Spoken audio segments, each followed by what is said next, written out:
লাখো মুসল্লির অংশগ্রহণে বিশ্ব ইজতেমায় দেশের বৃহত্তম জুমার নামাজ আদায়। দেশ ও জাতির মঙ্গল কামনায় দোয়া, জিকির আজকারে আল্লাহর শ্রেষ্ঠত্বের ধ্বনিতে মুখর তুরাক্তি। নির্বাচন নিয়ে 12 দলীয় জোটের সঙ্গে বিএনপির লিয়াজ কমিটির আলোচনা। ফ্যাসিবাদ ঠেকানোর ঘোষণা জামায়াতের, ফেব্রুয়ারির মধ্যে জুলাই ঘোষণাপত্রের দাবি নাগরিক কমিটির। এবং জলাবদ্ধতা নিরসনে 10 কোটি টাকাই জলে। আওয়ামী লীগ সরকারের বিরুদ্ধে চট্টগ্রামে খাল খননের নামে ব্যাপক লুটপাটের অভিযোগ। পরিদর্শনে গিয়ে উপদেষ্টার ক্ষোভ।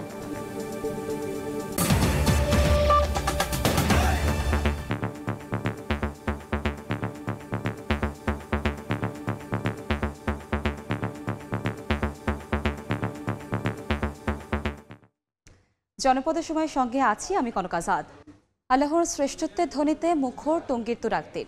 বিশ্ব ইজতেমার প্রথম পর্বের প্রথম দিনে জুমার নামাজে ঢল নামে মুসল্লির। মূল ময়দান ছাপিয়ে সড়ক অলিগলিতেও নামাজ আদায় করেন তারা। দোয়া করেন দেশ ও জাতির মঙ্গলের জন্য।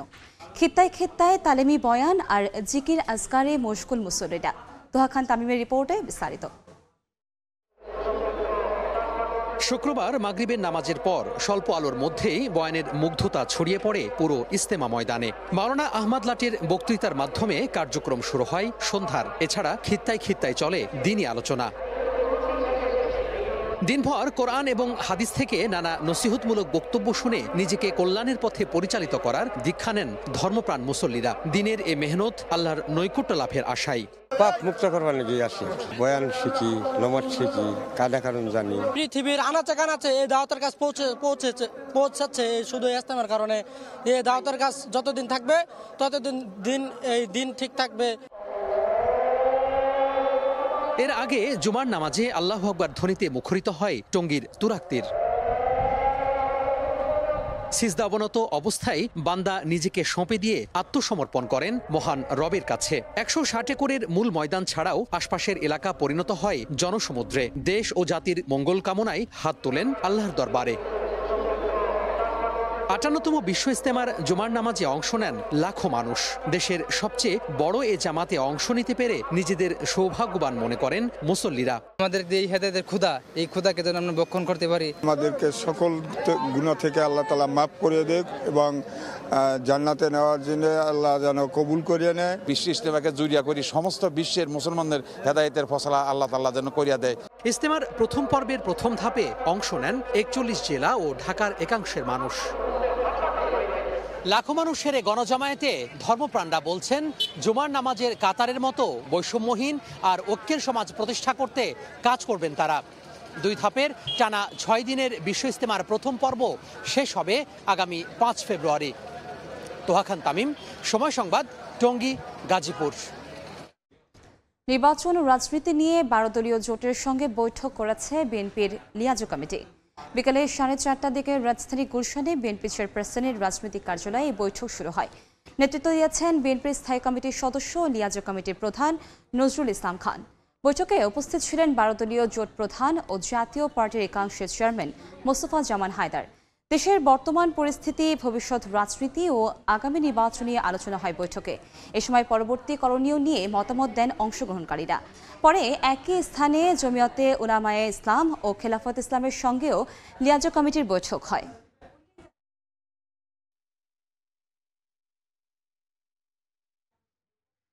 আওয়ামী লীগের আমলে জামায়াতে ইসলামী নেতাকর্মীদের ওপর জুলুমের পর্বত চাপিয়ে দেওয়া হয়েছিল বলে দাবি করেছেন জামায়াতের আমির ডক্টর শফিকুর রহমান।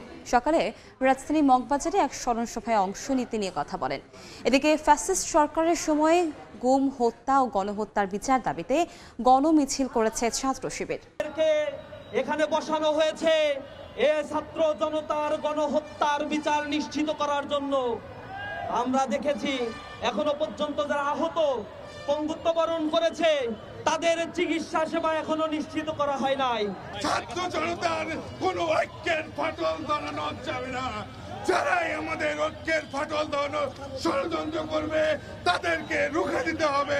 এদিকে শুক্রবার সকালে রাজধানীর মগবাজারে সাবেক সংসদ সদস্য ও জামায়াতে ইসলামের মহিলা শাখার প্রতিষ্ঠাতা সাধারণ সম্পাদক হাফেজা আসমা খাতুনের স্মরণ সভায় অংশ নেন জামায়াতে ইসলামের আমির ডাক্তার শফিকুর রহমান। প্রধান অতিথির বক্তব্যে ফ্যাসিবাদী শাসনের সময় বিভিন্ন জুলুম নির্যাতনের বর্ণনা দিতে গিয়ে আবেগাপ্লুত হয়ে পড়েন তিনি। স্বাধীন সার্বভৌম রাষ্ট্রে আর কখনো যেন ফ্যাসিবাদ ফিরে না আসে সেজন্য সবাইকে ঐক্যবদ্ধ হওয়ার আহ্বান জানান জামায়াতের আমির। জুলুমের মহাপর্বত আমাদের ঘাড়ে চাপিয়ে দেওয়া হয়েছে। আপনজন থেকে বিদায় নিতে পারবো না, আপনজনকে বিদায় দিতে পারবো না, সবার সাথে দোয়ায় শরীক হতে পারবো না। দেখে আমরা যেন উপযুক্ত শিক্ষা নিতে পারি গোটা জাতি, একই পথে আর যেন কেউ পা না বাড়াই। হটকারিতা, ফেসিজম কারোর জন্যই দুনিয়ায় কল্যাণকর না, আখিরাতেও কল্যাণকর না। সুষ্ঠু নির্বাচনের মাধ্যমে একটি সুন্দর গণতান্ত্রিক দেশ গড়ে তুলতে ঐক্যবদ্ধভাবে সংস্কারের বিকল্প নেই বলেও মনে করেন জামাত শিবির নেতারা। আন্তরিক ছিলেন, নিষ্ঠাবান ছিলেন। সাদিকুর রহমান, সময় সংবাদ, ঢাকা। অভ্যুত্থানের নেতৃত্ব দেয়া তরুণদের এখন দেশ পরিচালনায় দেখতে চান জনগণ, এই মন্তব্য করে জাতীয় নাগরিক কমিটির সদস্য সচিব আখতার হোসেনের অভিযোগ, নতুন রাজনীতির স্বপ্ন সহ্য হচ্ছে না অনেকের।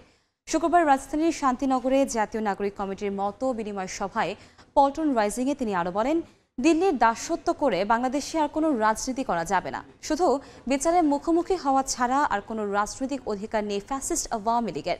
এ সময় দেশের মানুষের নাগরিক অধিকার নিয়ে বেঁচে থাকার রাজনৈতিক বন্দোবস্ত নিয়ে তরুণ সমাজকে নেতৃত্বে এগিয়ে আসার আহ্বান জানান আখতার হোসেন। এছাড়া ফেব্রুয়ারির মধ্যে জুলাই ঘোষণাপত্র না দিলে আন্দোলনে নামার ইঙ্গিত দেন নাগরিক কমিটির নেতারা। আওয়ামী লীগ বাংলাদেশে আর কোন রাজনৈতিক অধিকার পাওয়ার যোগ্যতা রাখে না। আওয়ামী লীগের সাথে থাকা সন্ত্রাসীদের একমাত্র অধিকার হলো তারা বিচারের মুখোমুখি হবে। বিচারের মুখোমুখি হওয়ার অধিকারই আওয়ামী লীগের একমাত্র অধিকার। আর কোন অধিকার আওয়ামী লীগের বাংলাদেশে আর এখন অবশিষ্ট নাই। দিল্লির কাছে তাদের অধীনতার কথা তারা স্বীকার করে।